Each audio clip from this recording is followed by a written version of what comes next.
বাবু বাবু তোমার 3 মাসের টাকা বাকি আছে, কখন দিবে? আমার দাদার কাছ থেকে চেয়ে আনবো।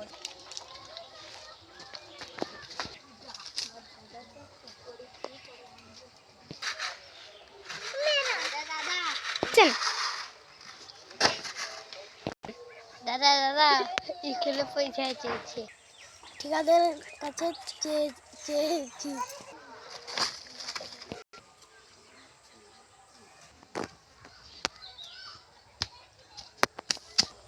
আমার ভাইয়ের স্কুলের টাকা চাইছে। অ্যাকশন। কত টাকা? টাকা। অ্যাকশন। 5,000 টাকা। 5,000 টাকা? অত টাকা তো তুই কাজই করিস নি। আমি দিন রাত কাজ করবো। অ্যাকশন। তাহলে 5,000 টাকা।